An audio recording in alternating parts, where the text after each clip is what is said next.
débuter maintenant, 13h32. Bonjour tout le monde, bienvenue à ce webinaire, le premier d'une série qui est inaugurée par la table de travail sur les réalités autochtones de l'Université du Québec. Alors, on est vraiment ravis d'être avec vous aujourd'hui. On est ravis que vous soyez si nombreux à avoir choisi de mettre votre temps et votre agenda sur ces questions-là. Donc, on sait que c'est important. Et puis, pour plusieurs, donc, plus on sera nombreux, mieux, effectivement, on pourra avancer ce chantier. Donc, aujourd'hui, notre webinaire a pour titre « L'université et les premiers peuples, défis de l'inclusion et enjeux de reconnaissance ». Donc, deux grands termes et notions complexes que nous allons éclairer grâce à l'expérience et la compétence de nos deux invités aujourd'hui, Carole Lévesque et Janet Marc. Malheureusement, Francis Veropa a dû annuler sa participation. On le salue tout de même. Et puis, je crois qu'on a quand même beaucoup d'expérience avec nous, avec Carole, Mme Lévesque et Mme Marc ici. Donc, quelques précautions, peut-être mesures un petit peu, on commence à les connaître, là, les consignes pratiques, mais quand même, je vous les rappelle, à savoir qu'on est en mode webinaire, ce qui veut dire effectivement que vos caméras sont fermées d'office ainsi que vos micros, mais nous vous suivons dans le chat, dans la discussion. Et aussi, questions et réponses, n'hésitez pas d'entrée de jeu à poser des questions à nos conférencières. Nous, on va les suivre en continu. Evelyne Rondeau, qui est derrière là, avec moi, on va les suivre et on va les reposer à nos deux invités lors de la période de questions qui sera à la fin. Mais d'abord, avant de débuter, attendez que je vérifie. Oui, dernier point technique qu'on m'a dit de bien souligner, l'émission est enregistrée. Donc, prenez garde à ce que vous allez dire peut-être, mais bon, blague à part, c'est plutôt l'idée qu'on veut diffuser largement ces moments. On a tous à apprendre et on pense que ça mérite effectivement de continuer de circuler par la suite. Alors voilà pour la mise en garde concernant l'enregistrement. Merci à l'avance de votre compréhension pour ça. Je pense qu'on connaît maintenant ces opportunités-là aussi. Donc, avant de continuer, je voulais laisser la parole à Mme Joanne Jean, présidente de l'Université du Québec, et qui va nous dire quelques mots de bienvenue pour ce premier webinaire. Mme Jean, c'est à vous. Oui, bonjour à toutes et à tous.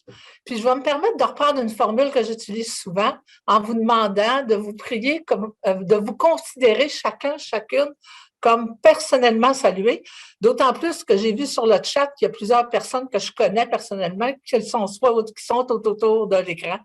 Je vais vous dire que je suis vraiment ravie de vous savoir si nombreux et nombreuses pour ce webinaire cet après-midi. Comme vous le savez peut-être, j'ai particulièrement à cœur les questions concernant les premiers peuples, et cela depuis de nombreuses années. C'est pourquoi, dès mon entrée en fonction, en poste à la présidence de l'Université du Québec, j'ai inscrit cela comme une priorité stratégique. Puis j'ai aussi souhaité que toute la communauté de notre réseau se mobilise. Vous le savez, après avoir recensé les pratiques existantes dans les universités, dans toutes les universités québécoises, nous nous sommes investis dans nos propres démarches, en lien avec notre mission d'accessibilité et avec nos propres façons de faire au réseau de l'Université du Québec, entre autres avec notre façon de miser sur l'action collective. Nous avons donc créé 2 groupes de travail. Ces groupes de travail comprennent des personnes qui proviennent de chacun des 10 établissements du réseau et qui peuvent ainsi, je dirais, échanger régulièrement pour avancer plus rapidement, mais je dirais aussi pour avancer plus solidement. Je pense ici à la communauté de pratique des professionnels en soutien aux étudiants et étudiantes autochtones. Et je pense aussi, surtout, à la table de travail sur les réalités autochtones. C'est cette table qui organise le webinaire d'aujourd'hui. Permettez-moi de saluer personnellement les membres de ces 2 groupes et surtout de les remercier. Grâce à votre travail, à votre engagement, souvent discret et souvent patient, nous pouvons mobiliser nos milieux pour faire progresser la réconciliation avec les membres des Premières Nations et des Inuits. Le travail pour la réconciliation, vous le savez, exige un engagement fort dans tous les secteurs et je dirais aussi à tous les niveaux de nos institutions, y compris aux plus hautes instances.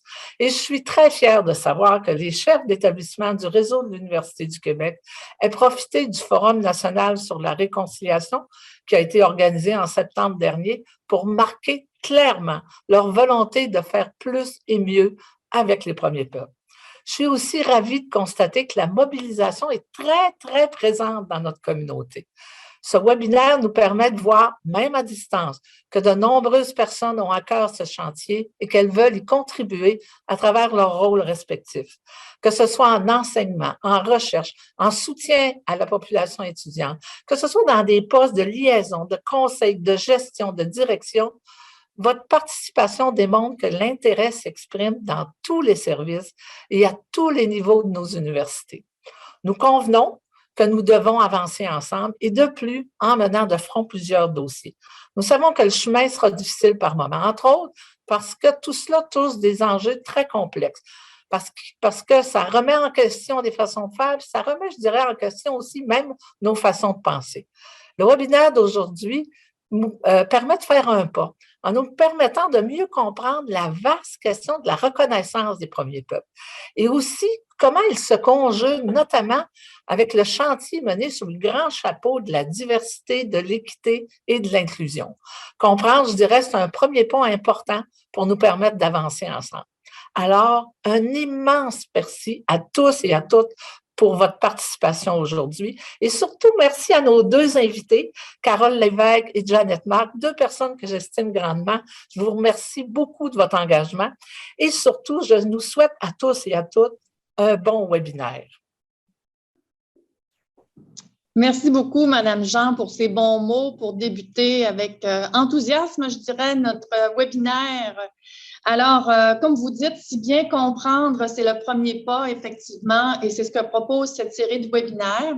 Je voudrais juste vous dire, effectivement, que la série de webinaires vise mettre deux façons sur la table pour aller dans cet objectif de mieux comprendre. D'abord, il y aurait cette idée qu'on veut éclairer des notions et des concepts qui sont importants dans les débats. Donc, la question de la reconnaissance qu'on vient d'évoquer, effectivement, comment elle se conjugue avec celle d'inclusion, une autre distinction. Et en fait, nos invités vont nous aider à comprendre que pour les peuples autochtones, effectivement, la question de la reconnaissance doit forcément se penser en cohérence avec des réalités, des fondements historiques, juridiques et même constitutionnels. Donc, c'est Mme Lévesque, à cet égard-là, qui va nous aider à poser bien les notions. Et dans un deuxième temps, le webinaire aussi, ce qu'on souhaite, c'est apporter des réponses concrètes. Donc, qu'est-ce qu'on peut faire dans nos établissements? Et on va donc découvrir à travers aussi ces webinaires des initiatives originales. Donc, aujourd'hui, effectivement, Janet Marc va nous présenter une initiative qui, en fait, prend forme depuis quelques temps à l'UQAT, autour de la gouvernance des services, si je le situe comme ça rapidement. Et puis peut-être même un petit peu plus, il semblerait qu'il y ait des développements tout récents dont elle va pouvoir nous faire part. Donc, on est très contents. Donc, tout ça pour dire qu'effectivement, on veut être à la fois dans la compréhension et aussi dans l'action avec cette série de webinaires. Donc, maintenant, je vous présente rapidement biographie de nos deux invités qui sont en fait des piliers dans nos établissements, il faut le dire, et dans même l'ensemble du réseau et au Québec. Donc, je vous les présente. Carole Lévesque, même si elles n'ont plus besoin peut-être de présentation tant que cela. Donc, Carole Lévesque, anthropologue de formation, professeure titulaire à l'Institut national de la recherche scientifique. Elle est en fait, elle travaille en étroite collaboration avec les communautés, organisations et instances autochtones du Québec depuis plus de 50 ans. Donc, c'est dire qu'au fil des décennies, effectivement, c'est tout un patrimoine qu'a construit Carole avec en dialogue toujours. Et pour faire un jeu de mots, le réseau qu'elle a contribué à créer et qu'elle anime depuis plusieurs décennies, le réseau Dialogue, effectivement, qui a travaillé notamment sur des enquêtes à travers le Québec, au sein de communautés territoriales et aussi même en milieu urbain, soulignons-le, et qui ont mis aussi plusieurs formules de recherche qui ont expérimenté, en fait, et co-construit avec les membres des Premières Nations et des Inuits du Québec. Et elle a reçu aussi, d'ailleurs, pour le réseau Dialogue, un prix Impact Connexion en 2021, décerné par le Conseil de recherche en sciences humaines du Canada. Donc, Mme Lévesque, tout à l'heure, va prendre la parole. Mais aussi, je vais présenter tout de suite Janet Marc, qui est avec nous. Janet, en fait, membre de la Nation Cri, titulaire d'un baccalauréat en enseignement préscolaire et primaire et d'une maîtrise en psychoéducation. Donc, Mme Marc, elle travaille depuis très longtemps dans une gamme de services à la population autochtone et plus particulièrement à l'UQAT, depuis 2002, donc ça fait quand même 20 ans. Et puis, dans différentes fonctions, mais depuis un an, un tout nouveau poste où elle a été nommée, en fait, conseillère stratégique à la réconciliation et à l'éducation autochtone dans le cadre, dans ce contexte du vice-rectorat à l'enseignement, à la recherche et à la création. Elle va peut-être nous glisser une petite nuance tout à l'heure à ce sujet. Mais effectivement, première personne, un poste créé sur mesure, je dirais d'une certaine façon, dans le parcours de l'institution pour Mme Marc et ses fonctions. J'aimerais aussi souligner quand même ses implications comme membre du conseil d'administration du Centre d'amitié autochtone de Val-d'Or pendant 10 ans et aussi comme membre du conseil supérieur de l'éducation du Québec, je m'excuse, de 2010 à 2015. Et enfin, je pense qu'un référent important pour nous tous, la fameuse commission Vient.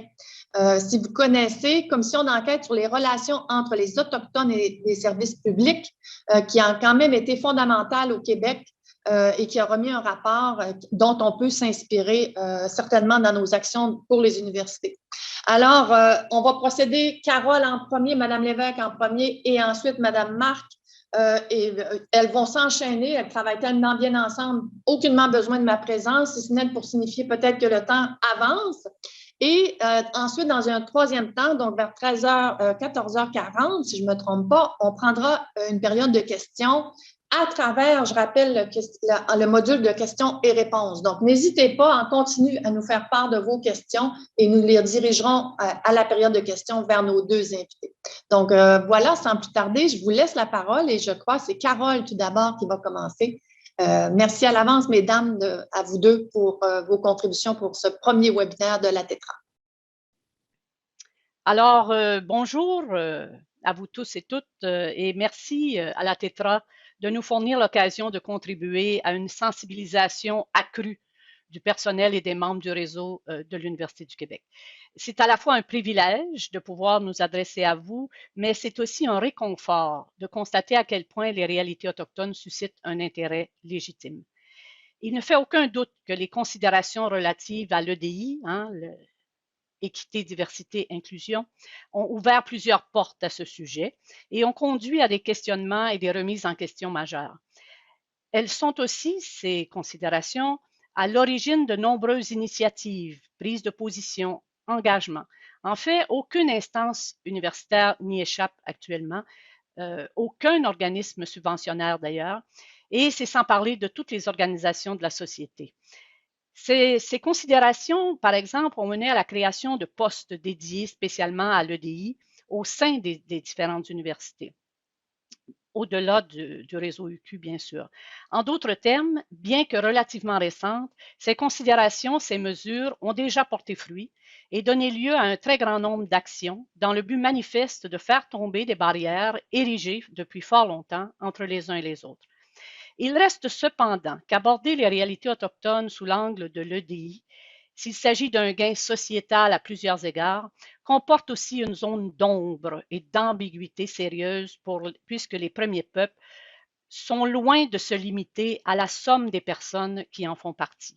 En tant que groupe constitué, les premiers peuples, les peuples autochtones, détiennent un statut constitutionnel et des droits collectifs qui vont bien au-delà des protections individuelles que toute société démocratique offre à sa population ou se propose d'offrir à travers les mesures identifiées dans les protocoles EDI, quels qu'ils soient. Il convient donc de pousser plus loin les efforts de sensibilisation afin de dépasser les accompagnements individuels prescrits par l'EDI pour parvenir à des changements de nature institutionnelle du ressort des institutions elles-mêmes. Je vous invite donc dans les prochaines minutes à vous familiariser avec d'autres réalités qui concernent les peuples autochtones.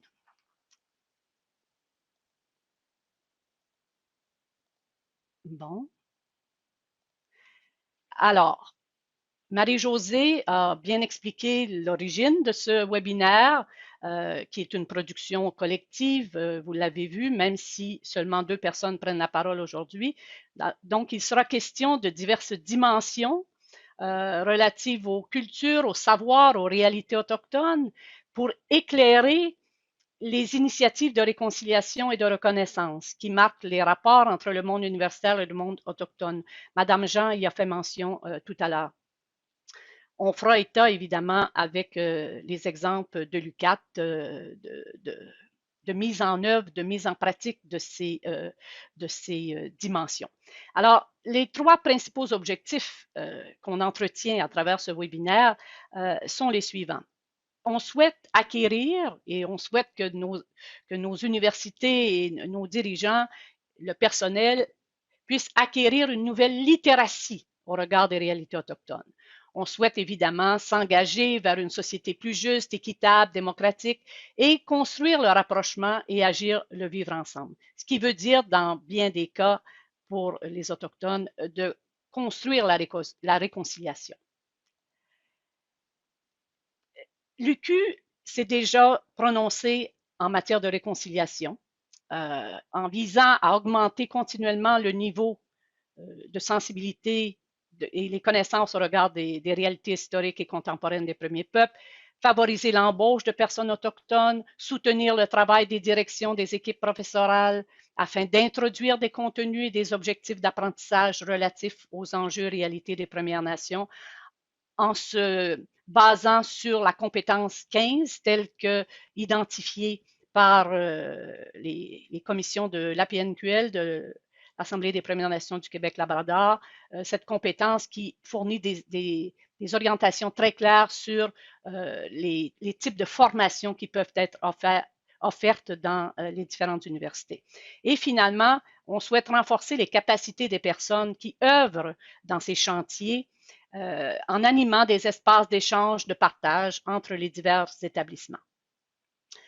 La première question, évidemment, c'est qui sont les Autochtones? On en parle beaucoup, les Autochtones en général, mais qui sont les Autochtones au Québec et au Canada?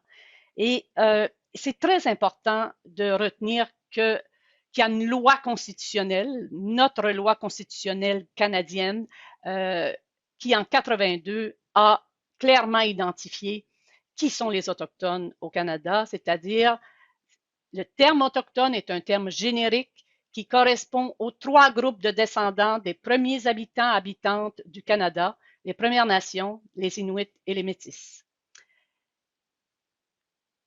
Il faut aussi se rappeler ou savoir qu'au Québec, contrairement au reste du Canada, aucun groupe métis ne détient de statut constitutionnel.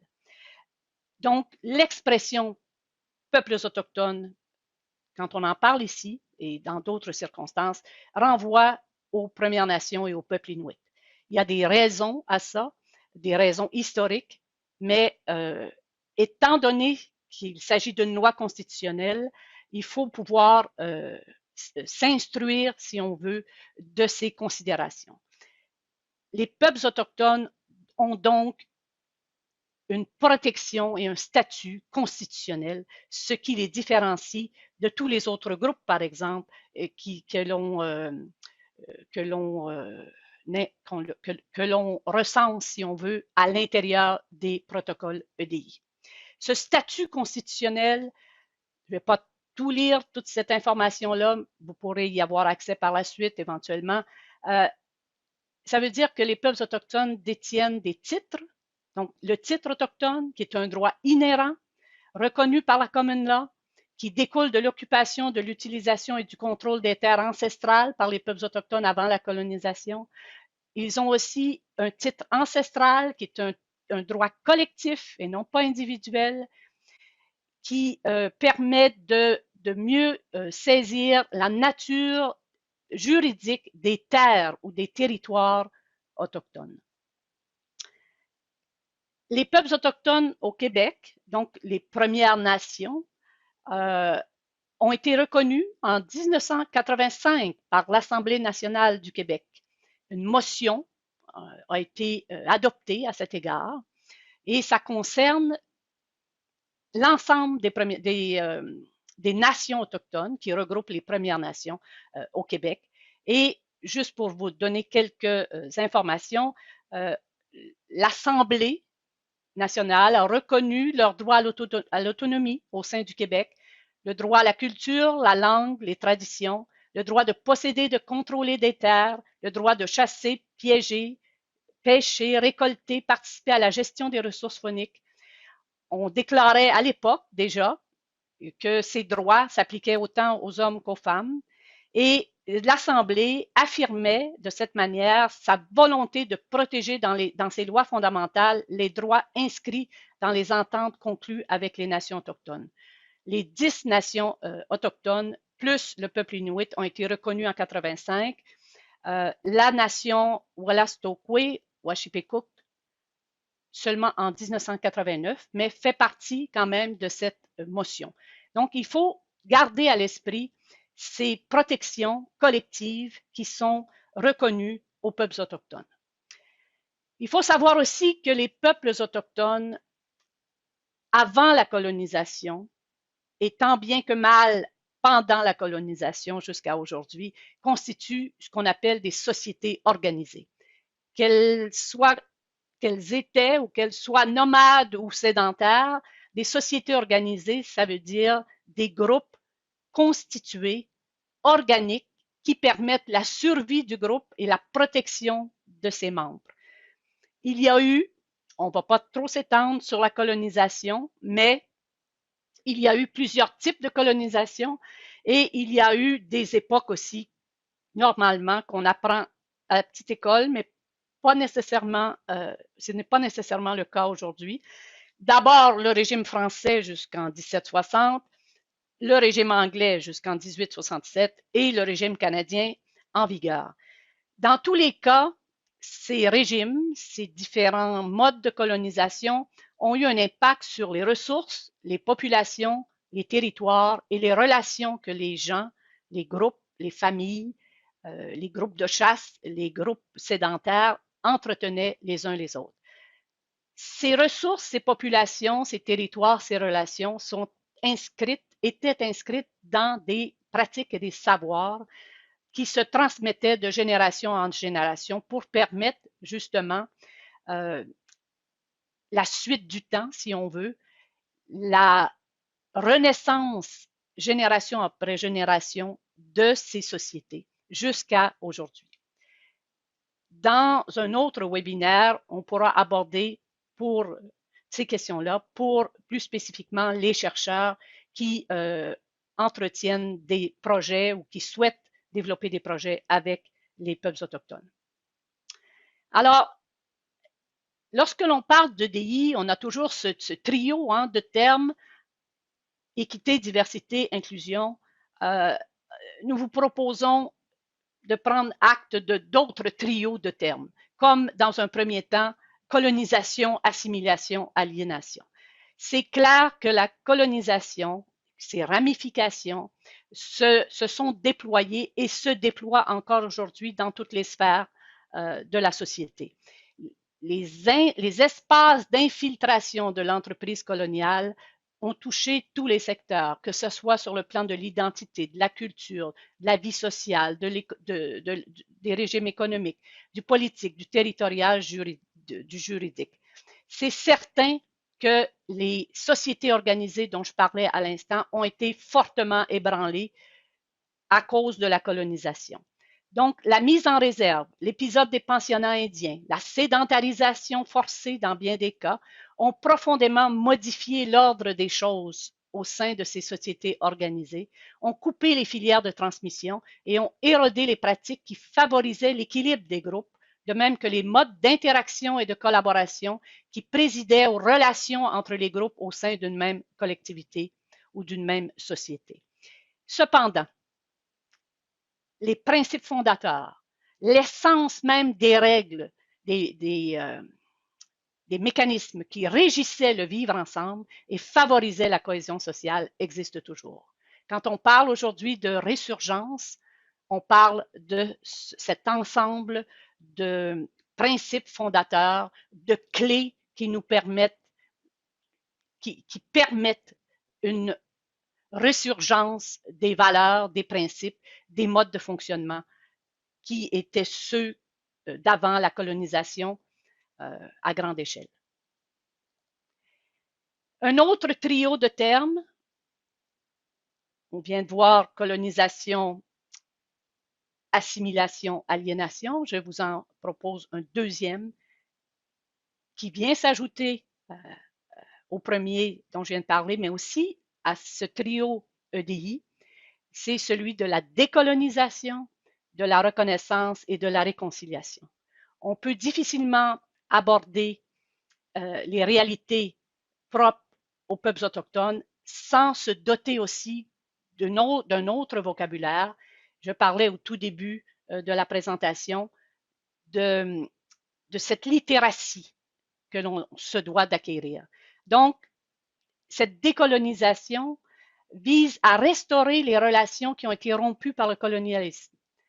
Elle vise à amener donc une autre étape qui nous permet d'avancer sur le chemin de la réconciliation, de favoriser une reconnaissance politique des instances autochtones et de leur type de structure de gouvernance, dans le but qui est celui de la réconciliation, d'améliorer la qualité de vie des personnes, des populations, des sociétés autochtones en général. À cause de ce statut constitutionnel, les Autochtones présentent une exception, qu'on appelle l'exception autochtone. Elle se manifeste principalement dans la reconnaissance et l'acceptation de la capacité propre des peuples autochtones à prendre les décisions qui les concernent dans toutes les sphères de l'existence. Alors, ça nous amène à souhaiter ou à faire en sorte que l'on reconnaisse la légitimité des cultures, des savoirs, des droits, des aspirations à l'autodétermination des peuples autochtones et encore plus en milieu universitaire, de mieux comprendre le positionnement des peuples autochtones au regard de la connaissance, de la science et de la recherche. Quand on parle d'équité, diversité, inclusion, le premier trio dont on a parlé, premier trio de termes, évidemment, ce qu'on souhaite, c'est éliminer les barrières et les obstacles d'ordre systémique qui ouvrent la porte à la marginalisation, à la discrimination et au racisme. Dans le cas des Autochtones, le colonialisme a eu, évidemment, a érigé des barrières et a eu encore plus que des barrières, a mis des obstacles sur le chemin de l'affirmation et sur le chemin identitaire, on peut le comprendre facilement. Sous le chapeau de l'équité, diversité, inclusion, on adopte des mesures incitatives pour pallier aux inégalités et aux injustices. On souhaite implanter des principes institutionnels. Il ne fait aucun doute que les Autochtones se heurtent à des barrières, à ces barrières, une petite faute là, qui freinent, par exemple, l'accessibilité aux études postsecondaires ou l'accessibilité aux services de santé, services sociaux, mais on pourrait parler du logement, de l'employabilité, de toutes les sphères de la société sont interpellées, comme je le soulignais. Par contre, rappelez-vous ce que je disais tout à l'heure, le premier trio de termes, colonisation, assimilation, aliénation. Donc, se pose une question fondamentale par rapport à l'EDI. Où se situe l'inclusion dans la gamme des politiques d'assimilation? C'est là qu'on trouve un des principaux enjeux de l'EDI, puisque l'inclusion, qui est un principe démocratique de base, mais à cause du passé colonial et de la nature des relations entre le monde autochtone et le monde canadien, société canadienne, sociétés autochtones, on n'a pas le choix de se poser la question, mais que veut dire l'inclusion? Les politiques assimilatrices du 17e, du 18e, du 19e, du 20e siècle ont souvent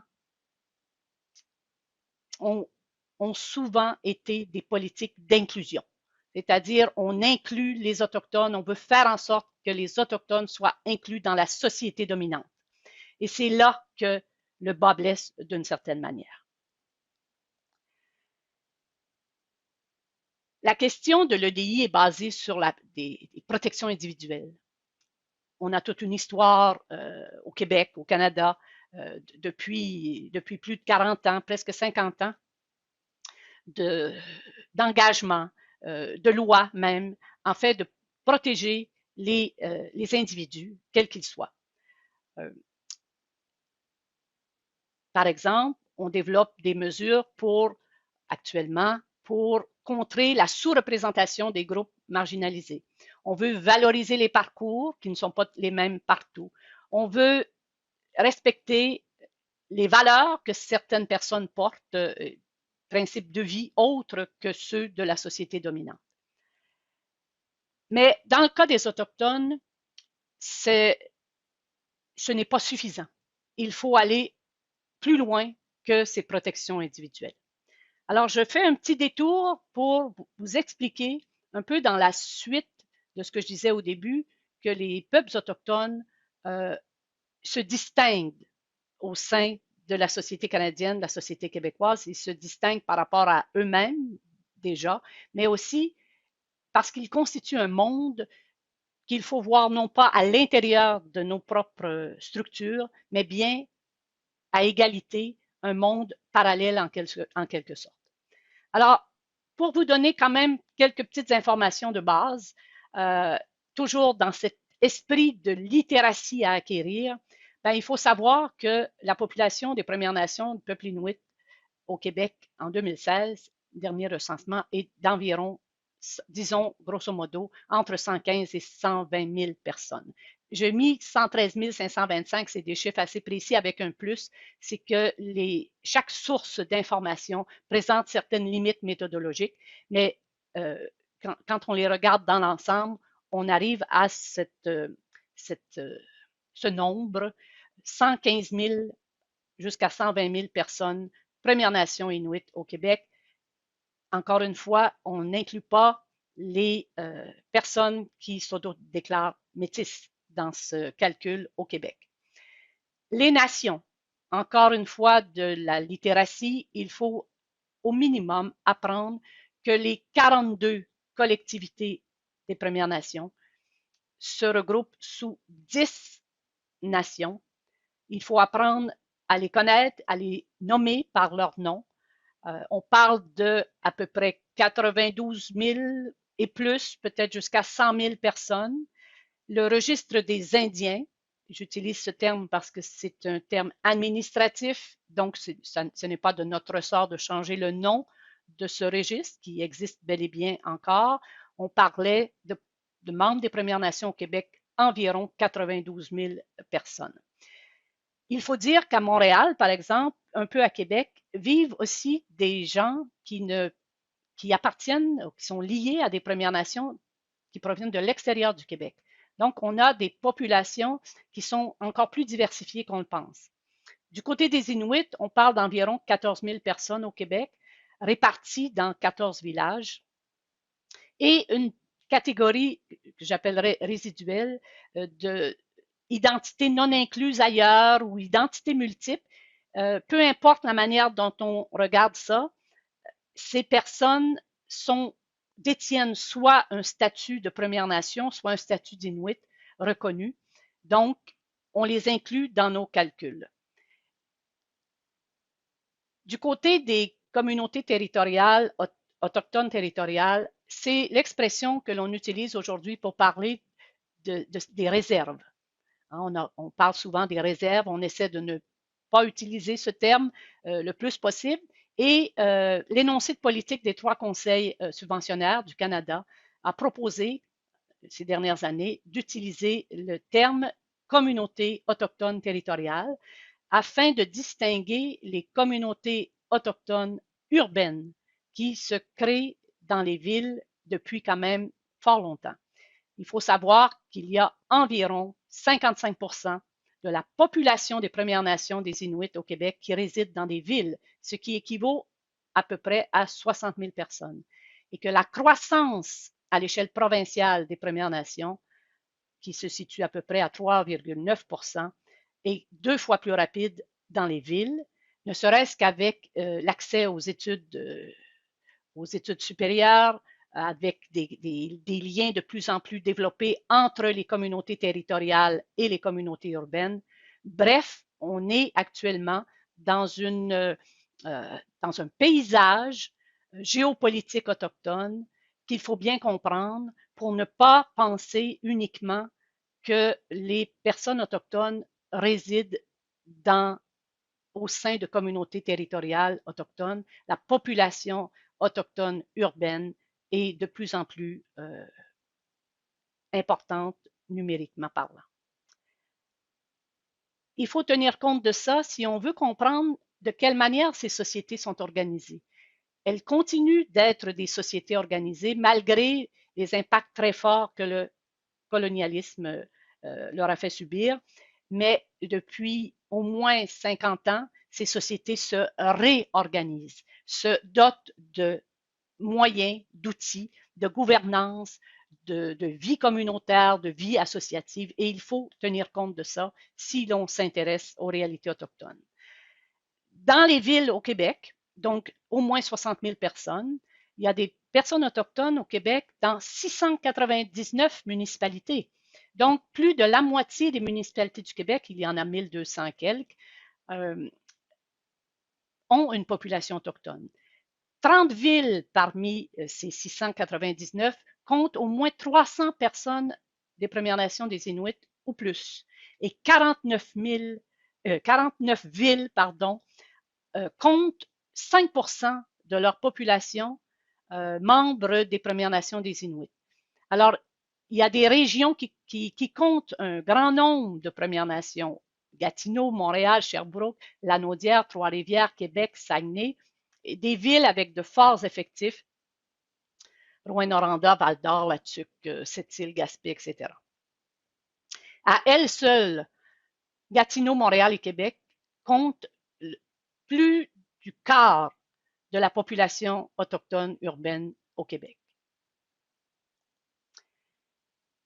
Il faut aussi s'instruire de ces communautés autochtones territoriales dont on parle. On en parle en parlant uniquement de communautés, mais j'y reviendrai tout à l'heure, c'est un petit peu plus complexe que ça sur le plan juridique. Il y a 25 réserves, 25 communautés autochtones territoriales avec ce statut. Il y a 6 établissements indiens, il y a 8 municipalités de villages Cris, une municipalité de village Naskapi, 14 municipalités de villages nordiques. Chaque groupe, chaque catégorie détient des statuts différents. Donc, si on s'intéresse aux réalités autochtones, il faut aussi prendre en considération qu'il y a des différences. Le monde autochtone n'est pas un monde homogène et tous les territoires ne sont pas identiques. Il suffit simplement de voir que les Autochtones, les communautés territoriales sont distribuées à la grandeur du Québec, du plus au nord au plus au sud, de l'est à l'ouest. Donc, on est encore là, dans un paysage géopolitique, géoterritorial, je dirais, qui appelle des distinctions. Et il faut se rappeler toujours qu'au niveau du territoire, que l'ensemble du territoire québécois était auparavant utilisé par les populations autochtones à des fins économiques, sociales. Ce sont des territoires ancestraux. Le commerce des fourrures, on l'a souligné, l'évangélisation, l'implantation des colonies de peuplement, l'accaparement des terres, des ressources, la sédentarisation ont transformé les modes d'utilisation, de fréquentation et d'organisation. Mais il reste qu'aujourd'hui, de nouveaux modes se sont déployés dont il faut tenir compte, que ce soit juste à l'échelle des étudiants qui souhaitent travailler dans les différentes communautés de résidence ou dans les villes, il faut savoir au départ à qui on s'adresse et de quelle manière. Au niveau des territoires, il y a au Québec quand même des distinctions importantes sur le type de territoire. La Convention de la baie de James et du Nord québécois, je pense qu'une partie d'entre vous avait déjà entendu parler de cette convention signée en 1975, le premier traité moderne de l'histoire du Canada. Ce n'est pas rien, c'est au Québec que ça a été signé et suivi 3 ans plus tard par la Convention du Nord-Est québécois, la Convention de la baie de James signée par les Cris et les Inuits, la Convention du Nord-Est signée du côté Est par les Naskapi. Ces 2 conventions ont, à cause de leur statut de convention, c'est-à-dire de traité, ont préséance sur la loi sur les Indiens. Et dans le cas des Cris et des Naskapi, la loi sur les Indiens a été remplacée par la loi Cris-Naskapi en 1984. Cela veut dire que les Cris et les Naskapi sont autonomes, ont acquis leur autonomie complète avec cette loi Cris-Naskapi en 1984. Quand on parle des territoires, il faut aussi se rappeler qu'il y a des catégories de territoires selon que l'on est dans le nord, dans la région nordique, du côté des Cris, peu importe où on se trouve sur le territoire de la province, il y a des catégories de terre, il y a des régimes de terre, il y a des régimes de protection de l'environnement, il y a des droits collectifs de récolte, il y a des revendications territoriales, il y a des ententes pour l'exploitation de certaines ressources. Alors, quand on parle du territoire, on parle rapidement aussi de la loi sur les Indiens. Compte tenu des groupes qui ont signé les conventions, compte tenu de la population qui vit dans les villes, la loi sur les Indiens ne s'applique pas à l'ensemble du territoire québécois. Il faut pouvoir faire les distinctions qui s'imposent puisque, je viens de le souligner, des groupes quand même assez nombreux, comme les Cris, ont, avec leur régime de gouvernance, ont mis de côté, si on veut, la loi sur les Indiens il y a déjà près de 50 ans. Il faut faire une distinction importante entre les droits territoriaux, les droits ancestraux. Certains groupes ont discuté et ont renoncé dans certains cas à des droits territoriaux, mais sans jamais renoncer à leurs droits ancestraux. Alors, quand on parle au Québec, dans les universités notamment, mais pas seulement dans les universités, de l'importance de définir une reconnaissance territoriale, un énoncé de reconnaissance territoriale, il faut tenir compte de ces considérations, il faut tenir compte de ces différences, peu importe où on se trouve. Il n'y a pas un territoire autochtone homogène comme il n'y a pas un peuple autochtone homogène au Québec. Il faut aussi, dans cette littératie toujours, se doter d'un vocabulaire un peu plus adéquat et à teneur plus positive que négative.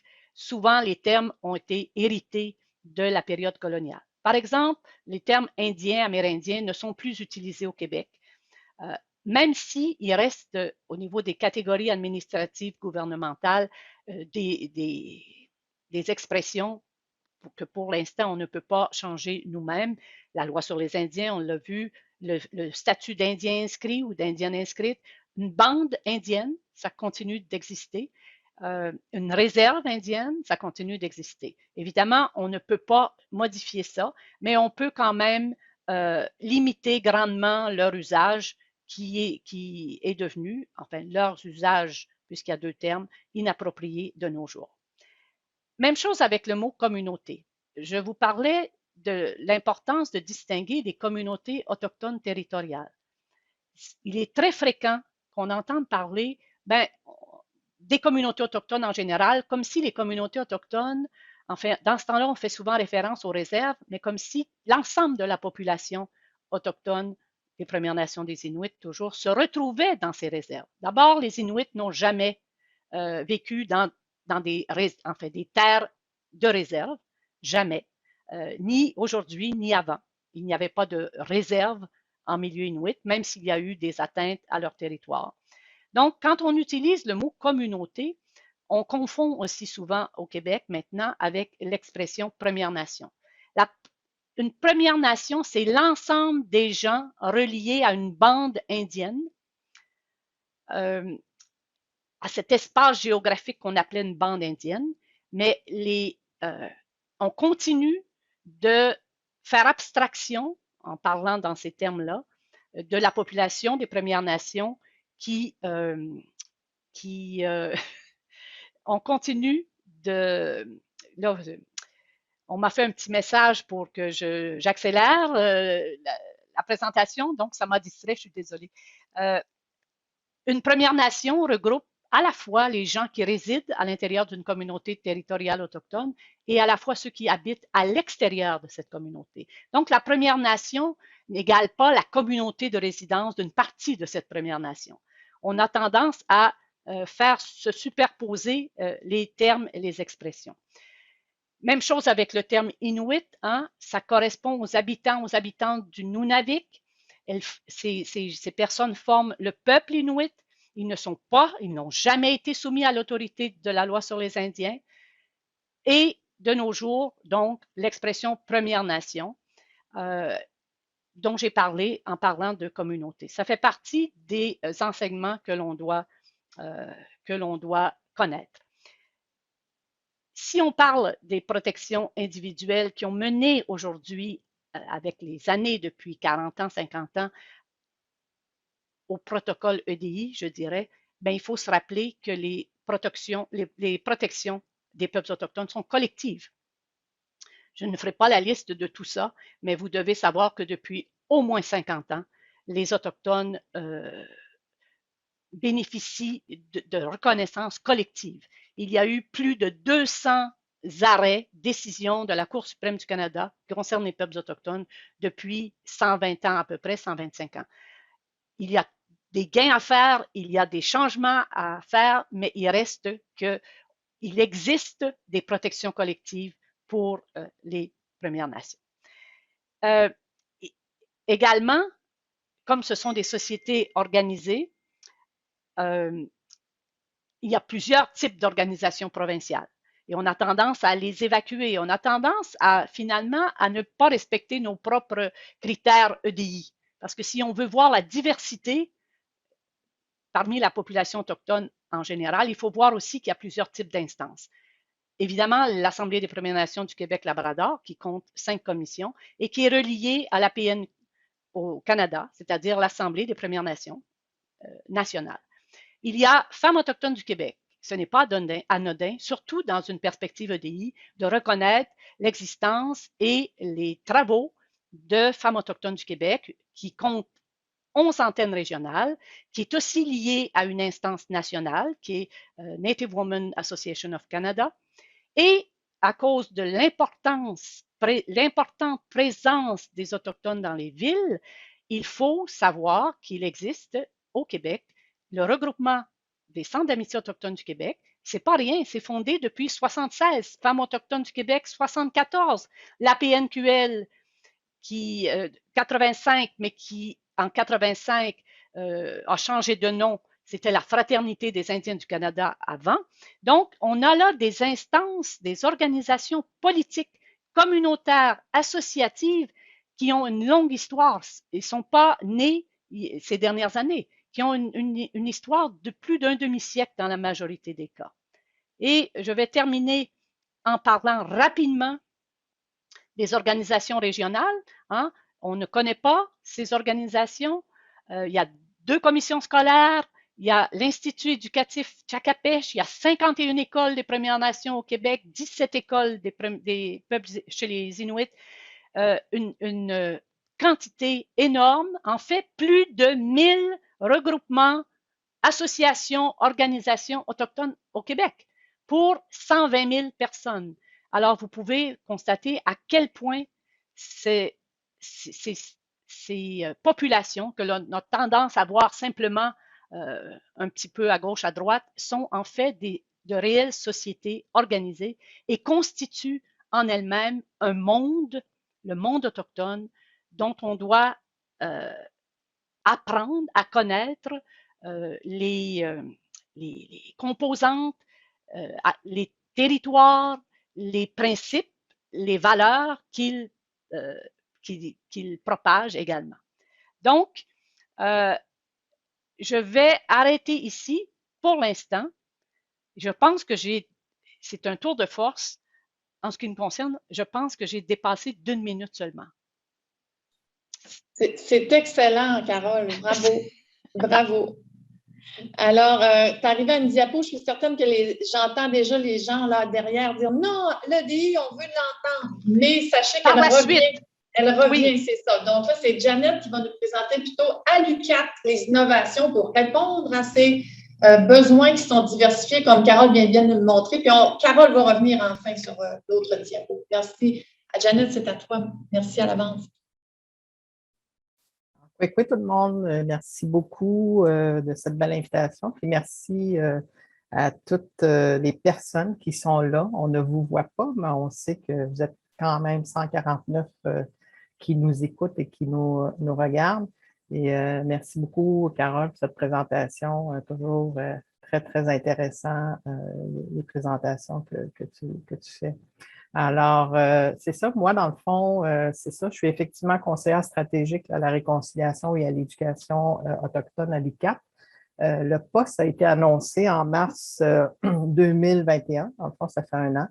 Et par contre, j'occupe quand même le poste à temps complet, je dirais, depuis le mois d'août. Alors, ça fait pas, ça fait quand même pas 1 an là, qu'on a entamé, dans le fond, tout le travail qu'on a à faire. Et juste pour vous dire un petit peu en quoi consiste mon rôle, dans le fond, c'est j'agis beaucoup, dans le fond, comme étant de personne ressource à l'UQAP, tant pour le personnel, ça peut être aussi auprès des étudiants, étudiantes et étudiants, et ainsi que les partenaires externes aussi.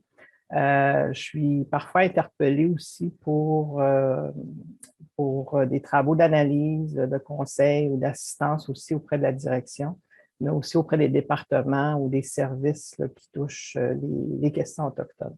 Alors aujourd'hui, dans le fond, je viens vous présenter une de nos pratiques récentes.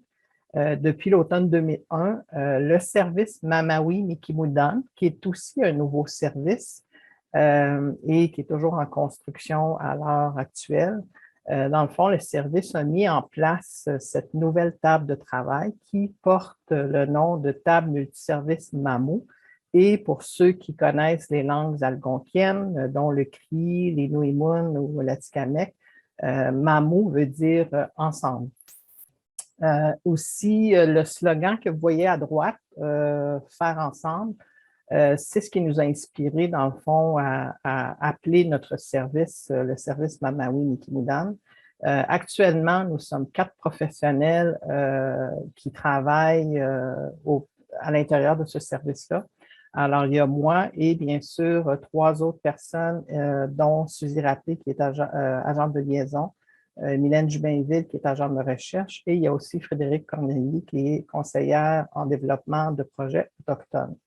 C'est important de vous dire que ces postes-là, surtout les 3 auprès de mes 3 collègues, ce ne sont pas des nouveaux postes. Alors, des fois, on peut penser, parce qu'il y a un nouveau service, on a embauché des nouvelles personnes. En fait, ces personnes-là, dans le fond, ont été regroupées, réunies sous le service Mamawi Mikimudan. Et nous sommes sous la supervision, dans le fond, de Mathieu Nourri, qui est le vice-recteur adjoint au développement de services et de partenariats. Alors, d'où vient Bon, j'essaie d'avancer mon... Juste ça, un petit minute. Parfait, OK. Alors, d'où vient, dans le fond, l'idée de créer une table multiservice? C'est que ça part, dans le fond, du plan d'action l'UQAP et les premiers peuples qui est de 2019 à 2024.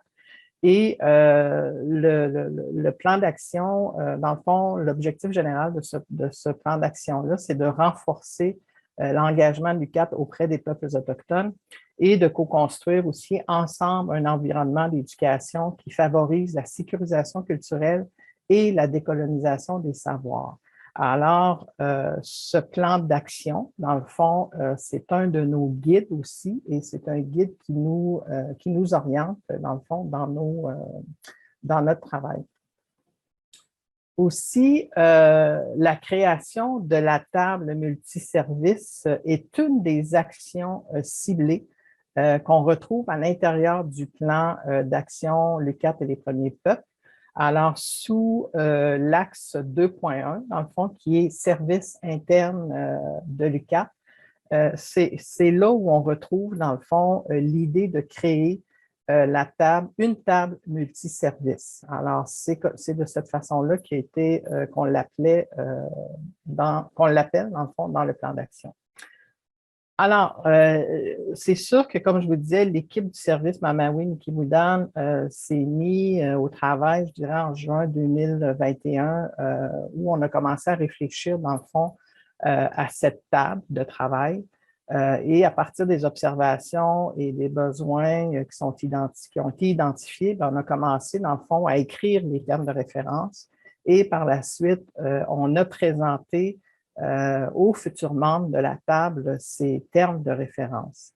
Et vous allez voir ici, dans le fond, un des objectifs, c'est de favoriser la coordination et la collaboration dans tous les projets et les initiatives qui touchent les dossiers autochtones. Ensuite, améliorer la communication. On parle ici de partage et diffusion des informations en lien avec les projets et les initiatives autochtones à travers les différents services. Troisième objectif, c'est de mobiliser et concerter les acteurs impliqués dans les différents services. Quatrième, partager les bonnes pratiques et les initiatives. Établir des liens entre les services et les départements. D'ailleurs, tantôt, je vais vous parler d'une autre idée que nous avons qui est de créer un espace de concertation, dans le fond, pour les UER, dans le fond, les départements. Alors, ça, c'est un autre projet que nous avons. Alors, les objectifs que vous voyez ici, dans le fond, nous évitent aussi de travailler en silo parce que, dans le fond, ça nous permet là, vraiment de pouvoir travailler ensemble et de façon, c'est ça, en étant réunis. Ici, vous allez voir, cette diapo-là vous permet de voir, dans le fond, l'ampleur des relations qui sont à construire à l'intérieur des universités. Et je pense que c'est important que je prenne le temps de vous dire, dans le fond, de vous expliquer qui compose la table multiservice MAMU. Alors, si je pars du cercle complètement à droite, qui est l'unité de recherche, de formation et de développement en éducation en milieu autochtone, qui est l'UFDENIA, c'est Gloria Pellerin, qui est professeure et responsable de l'UFDENIA, qui siège à cette table. Par la suite, si je descends sous ce premier cercle-là, c'est le registraire. Alors, c'est Marie-André Verville qui est responsable du bureau du registraire. Vous avez ensuite le service aux étudiants, le SAE, qui est représenté actuellement par Laurie Chabot, que je vais vous présenter tantôt, qui occupe, dans le fond, aussi, qui travaille pour le service Premier Peuple là, à l'UQAP. Vous avez le service de la formation continue, qui est représenté par Bérénice Molène-Dupuis, qui est la coordonnatrice des dossiers autochtones à la formation continue. Vous avez ensuite le service de pédagogie universitaire de la formation à distance, qui est Bruno Philippe Richard, qui est le conseiller pédagogique et soutien à l'enseignement universitaire. Par la suite, on a le service des communications et du recrutement, qui est représenté par Marie-Ève Lacombe, qui est agente d'information au service des communications et du recrutement. Par la suite, c'est sûr que vous avez le service Mamawi Nikimoudan et vous avez, il y a moi et dans le fond, les trois autres personnes dont je vous ai nommé tantôt. Ensuite, le service Premier Peuple, c'est Laurie Chabot, qui est chargé de projet actuellement pour le service Premier Peuple au campus de Val-d'Or. Et finalement, si on remonte, vous avez aussi la bibliothèque qui siège à cette table de travail. Il y a deux personnes, en fait. Il y a David Fournier-Vigé, qui est le directeur de la bibliothèque, et on a aussi Marie-Marcelle Dubuc, qui est bibliothécaire. Et vous avez aussi UQAP International, qui est représenté par Sonia Desmontigny, qui est conseillère en développement international. Ensuite, vous avez le campus centre et point de service. Dans le fond, c'est le directeur du campus à Mont-Laurier qui représente, dans le fond, les centres et campus et les différents points de service qu'on peut retrouver à travers le Québec. Vous avez du côté de l'École en études autochtones qui est représentée par Myriam Trudel, qui est la coordonnatrice à l'École en études autochtones. Et on a aussi la Fondation de l'UQAP et les services aux diplômés qui est représentée par Karine Garot, qui est la directrice. Et finalement, vous avez les décanats, parce qu'on en a mis deux dans le même cercle. Il y a le décanat aux études et le décanat à la recherche et à la créativité. Peut-être que certains d'entre vous se demandent où se retrouve l'EDI autour de cette table. Dans le fond, c'est que l'EDI, c'est l'agente Élodie Bouchard, dans le fond, qui fait partie de la table. Et Élodie Bouchard, c'est ça, Lydie se retrouve actuellement sous le décanat à la recherche et à la création. Et on a aussi Claudia qui est au décanat aux études. Alors, en tout, c'est sûr qu'on parle de 15 services et départements qui siègent, dans le fond, autour de cette table-là. On parle d'environ 20 personnes qui sont impliquées à la table multiservice MAMO. Alors, c'est certain que cette table-là fait place aux réalités autochtones, aux enjeux autochtones. La table permet aussi, dans le fond, de reconnaître les peuples autochtones, d'affirmer l'existence des peuples autochtones. Ce que je trouve aussi, c'est que la table permet de faire les choses autrement, de transformer aussi nos façons de faire et de travailler ensemble, dans le fond, pour les mêmes causes. Alors, ces derniers temps, j'ai entendu souvent des gens dire, on parle beaucoup de l'invisibilité. Alors, dans le fond, ce qu'on souhaite avec cette table-là aussi, c'est de rendre visible ce qui est souvent invisible. Ensuite, toujours par rapport à cette table-là, c'est que, dans le fond, on voit que les enjeux, on voit que, dans le fond, que les responsabilités qui concernent les enjeux et les perspectives des peuples autochtones, ça ne repose pas uniquement sur une conseillère, par exemple, ou une conseillère à Lydie ou une agente de Lydie. C'est que Lydie, dans le fond, dans ce cas-ci, fait partie intégrante de la grande table de MAMO. Et on l'a vu tantôt, je pense qu'avec la présentation de Carole, que c'est important d'avoir une expertise autochtone aussi, qui connaît et qui comprend aussi les enjeux et les perspectives autochtones. Et on peut voir, comme je vous le disais, avec cette diapo, dans le fond, l'ampleur des relations qui sont à construire à l'intérieur même d'une université. Ensuite, quels sont les rôles et responsabilités? Alors, vous voyez ici que le service Mamawi Mikimudan, son rôle à la table multiservice, c'est d'animer la table, convoquer les membres, collaborer à la logistique des rencontres, prévoir l'ordre du jour et la documentation avant les rencontres, produire les procès-verbaux et les remettre lors des rencontres, et aussi produire, dans le fond, toute information et tout support qui est jugé nécessaire par la table afin de mener à bien le mandat de celle-ci. Maintenant, quels sont les rôles et responsabilités des membres de la table? Alors, on dit ici de se concerter et collaborer à la mise en place des projets, des activités et des initiatives qui sont reliées au dossier autochtone, de faire profiter la table de leur expertise, de participer à la démarche de sécurisation culturelle dans la livraison des services à l'UQAP, de transmettre et partager les informations de la table dans leur département et services, et finalement, alimenter la table à propos des initiatives qui sont issues de leur département et services. Alors, ce sont les rôles et responsabilités. Et dans le fond, comme je disais, c'est que tout ce qui touche les questions autochtones à l'UQAP, et là, nous, je ne l'ai peut-être pas mentionné, mais la table multiservice MAMO ne travaille pas ou on ne touche pas, dans le fond, tout ce qui touche les programmes et les cours qui sont sous la responsabilité, dans le fond, des UER, des départements. Alors, par exemple, si on parle des programmes qui existent à l'école en études autochtones, bien, c'est l'école en études autochtones qui en est responsable. Ce n'est pas le service Mamawi Mikimudan ou la table multiservice MAMO.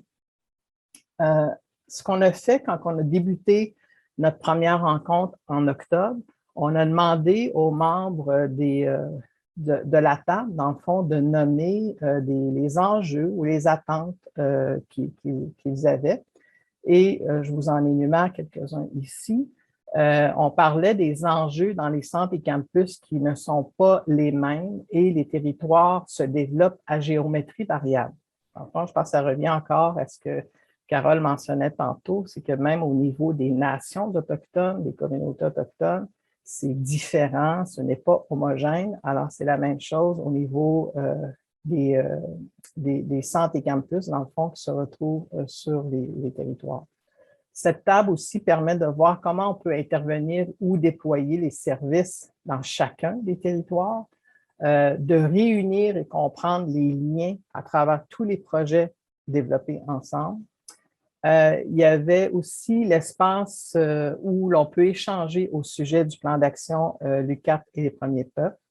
Il y avait une question qui était posée aussi, c'est les services aux personnes diplômées autochtones sont-ils adaptés? Dans le fond, est-ce que c'est culturellement sécuritaire dans le fond? Il y avait quelqu'un d'autre qui avait parlé de comment faire des liens entre les Autochtones et le rayonnement à l'international, notamment par des stages dans des formules qui leur conviennent. De revoir le processus de dotation à l'UQAP et améliorer les pratiques de recrutement, d'accueil et d'intégration et révision des politiques et procédures sous l'angle de l'inclusion et consolider nos actions, de faire mieux et poser des actions qui ont plus de profondeur et de portée. Alors, je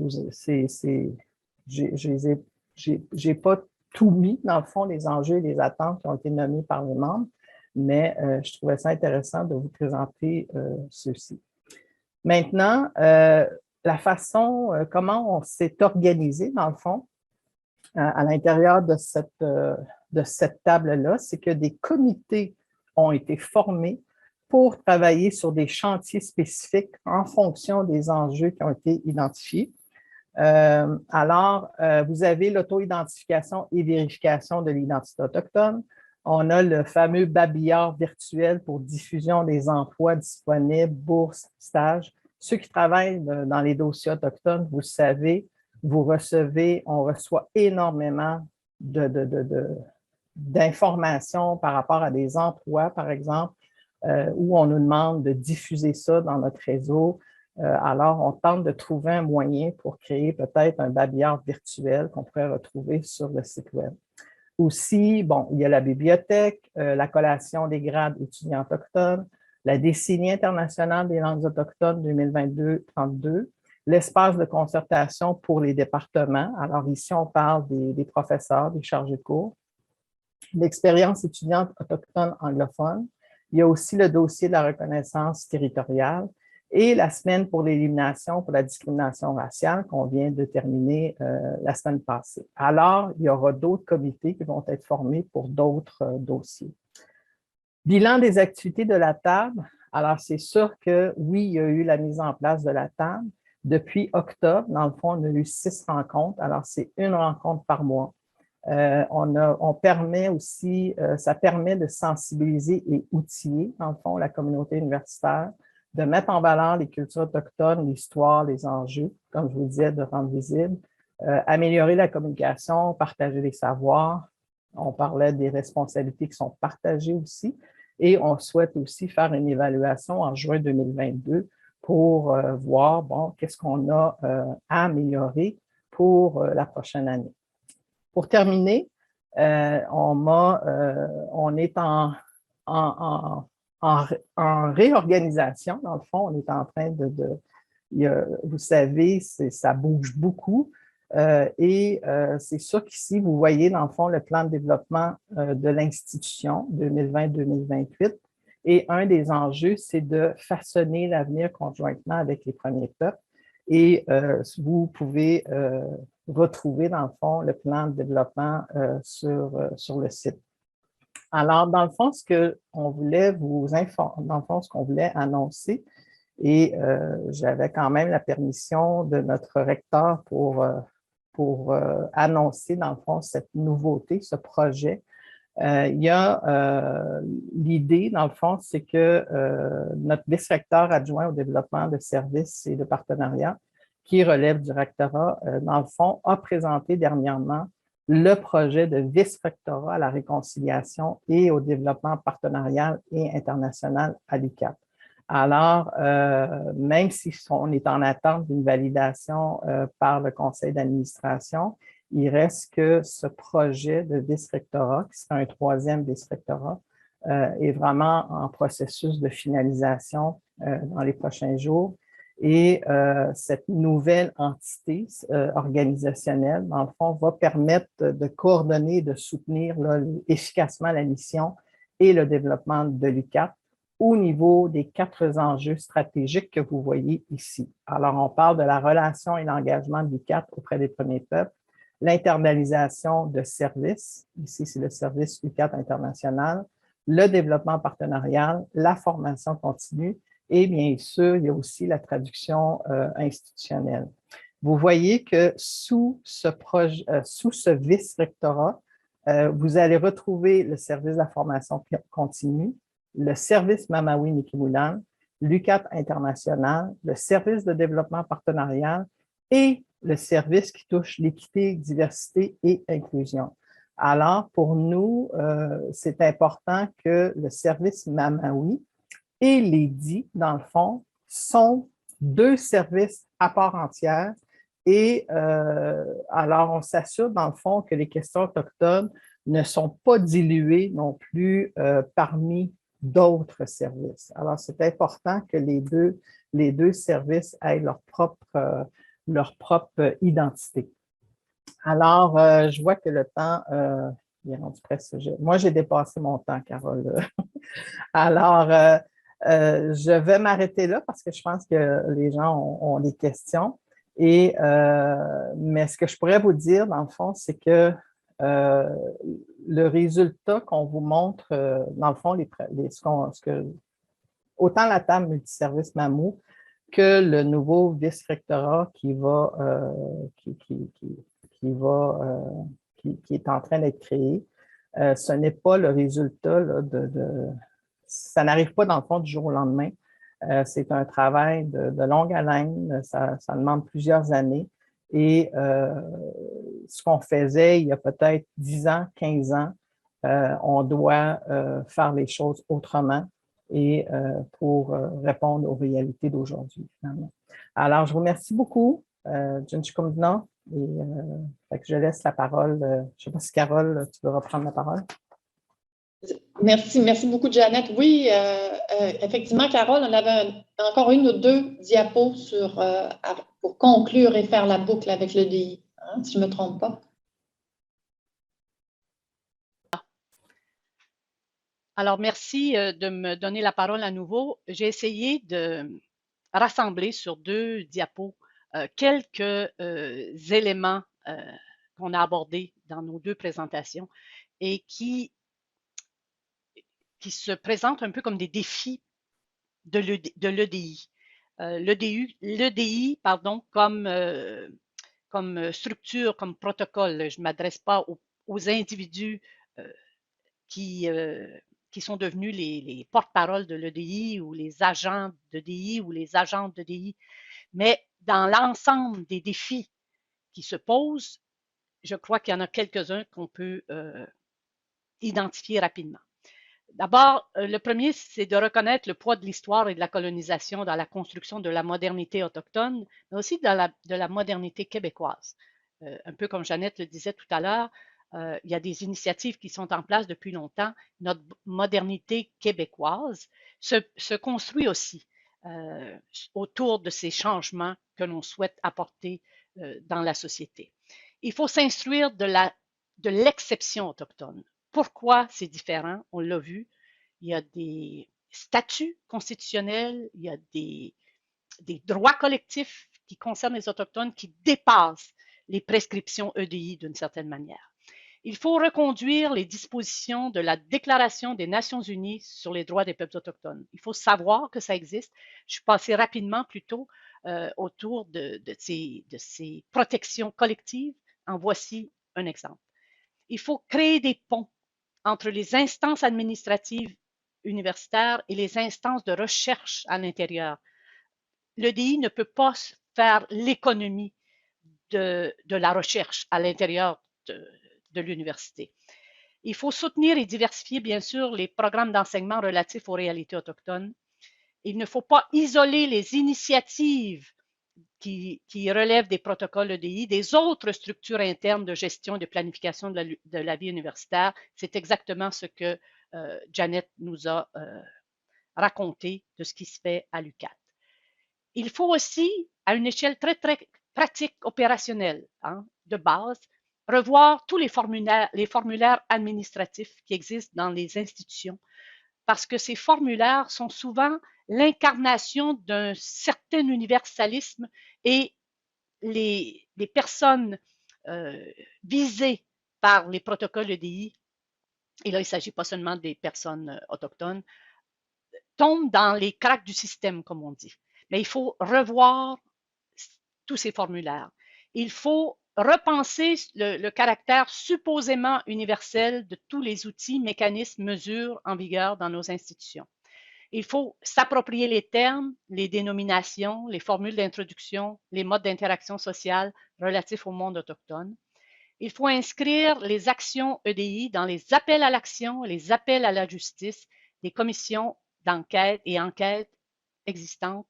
Je pense évidemment à la commission Vérité et Réconciliation, mais plus près de nous encore, l'ENFADA, l'enquête nationale auprès des filles et des femmes autochtones disparues, assassinées. La commission Vient, dont on a parlé, l'enquête nationale sur les relations entre les Autochtones et certains services publics.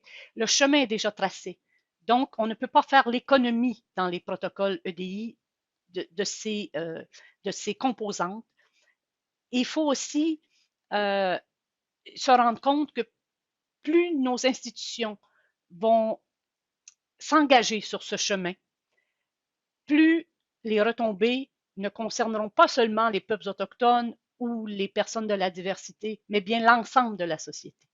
Et il faut se rappeler ça. EDI, ce n'est pas seulement pour les personnes de la diversité, comme on les appelle, mais c'est aussi ultimement pour changer notre façon d'être, pour minimiser les injustices et essayer d'éliminer le plus possible la discrimination, les inégalités. Je dirais que pour atteindre la réconciliation, rappelez-vous les mots, les trois termes dont je parlais tout à l'heure, une fois qu'on a reconnu la colonisation, ces politiques assimilatrices, ces aliénations qui ont modifié la structure du temps et la structure organisationnelle des sociétés autochtones, qui ont laissé des séquelles qui sont encore vives.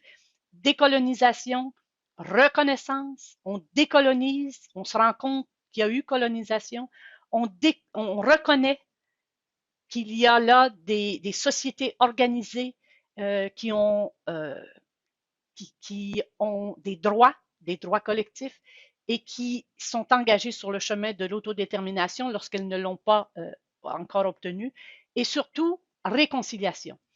La réconciliation est de nature institutionnelle et elle va bien au-delà des orientations, je dirais, de l'EDI.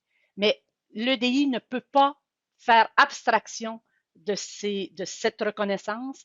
La reconnaissance ne se construit pas, la réconciliation ne se construit pas d'une personne à l'autre, elle se construit de société à société, elle se construit de peuple à peuple, de nation à nation.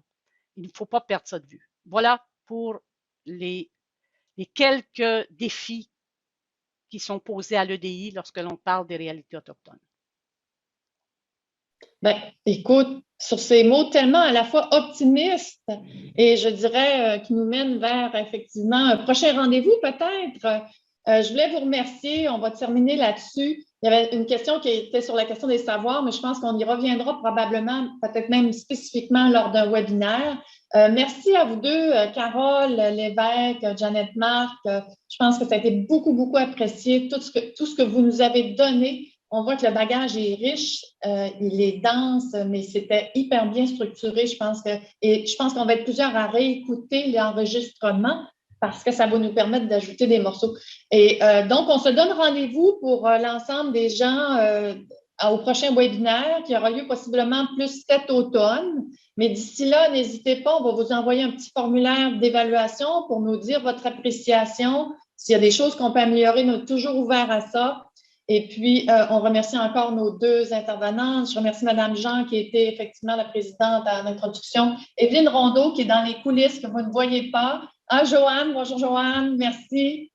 Evelyne, qui est toujours fidèle au poste. Hein. La TETRA, c'est grâce à elle aussi que ça fonctionne, comme la communauté de pratique pour les professionnels en soutien aux étudiants autochtones. Et puis André Desrosiers aussi, je ne sais pas s'il est là avec nous. André, merci aussi à toi. Oui, André, qui fait de la magie, parce que nous, on est encore en apprentissage malgré tout après 2 ans. Mais on n'est pas pire, je trouve. Merci beaucoup. Alors, écoutez, au plaisir de vous revoir. À très bientôt. Et puis, voilà, au plaisir.